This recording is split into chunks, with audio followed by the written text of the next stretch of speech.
मध्य प्रदेश के सतना जिले के अनाज के लिए बनाए गए भंडार केंद्रों में अधिकारियों की बड़ी लापरवाही उजागर हुई है। भंडार केंद्रों में खुले में रखे कई हजारों क्विंटल धान पानी में भीगकर खराब हो गई है। लापरवाही की इंतहा ऐसी कि खुले आसमान के नीचे धान रख छोड़ी थी। ये धान अंकुरित होकर धान के पौधों में तब्दील होने लगी है, लेकिन अधिकारियों को अब भी कुछ नजर नहीं आ रहा। सतना जिले के भंडार गृहों में पूरे जिले की खरीदी हुई धान का मात्र 30% ही रखा है, जबकि बाकी 70% धान ओपन कैंप में रखी गई है। लेकिन इन केंद्रों में लापरवाही ऐसी कि करोड़ों रुपए का अन्न पानी में भीगकर खराब होकर सड़ने लगा है। सरकारी अनाज भंडारण के सरकारी दावे और मैदानी हकीकत कुछ और ही है, जिसके कारण हर साल लाखों क्विंटल धान ओपन कैंपों में सड़कर खराब हो जाती है और यही खराब धान मिलर के पास से होते हुए गरीब की थाली में पहुंच जाती है। अब इस मामले में राजनीति भी हो रही है।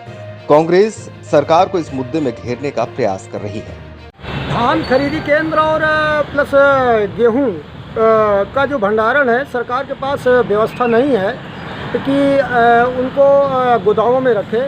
ओपन कैंप में सरकार ने धान और गेहूं रखवाने का काम किया है, जहां से ना वहां पर कोई व्यवस्था है और तमाम पिछले साल भी धान सड़ चुकी थी और इस साल भी अभी धान खरीदी होने का समय आ चुका है। हज़ारों कुंटल गेहूं सड़ चुका था। ये कहीं ना कहीं व्यवस्था की गड़बड़ी से हुआ है। हम चाहते हैं कि किसान जिस तरह से अनाज पैदा करता है और सुरक्षित उसको अनाज को सरकार को देता है, तो सरकार का भी काम बनता है कि उसकी सुरक्षा करना चाहिए। अनाज सड़ जाना ये दुर्भाग्य की बात है।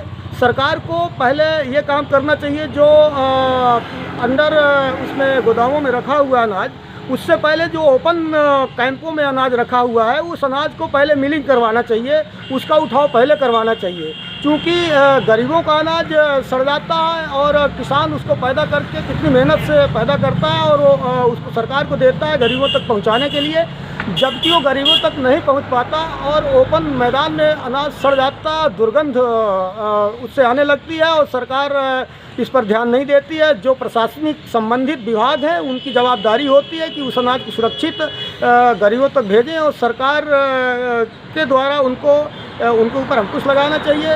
इस साल ऐसे हुआ था, हज़ारों कुंटल गेहूं सड़ गया था। ये व्यवस्था की लापरवाही के कारण से हज़ारों कुंटल अनाज सड़ा और तमाम दुर्गंधें आ गई थी। उसको देख करके किसान की छाती खुद दगदगा जा रही थी कि हमने कितनी मेहनत से अनाज पैदा किया और ये अनाज थोड़ी सी लापरवाही में सड़ चुका है।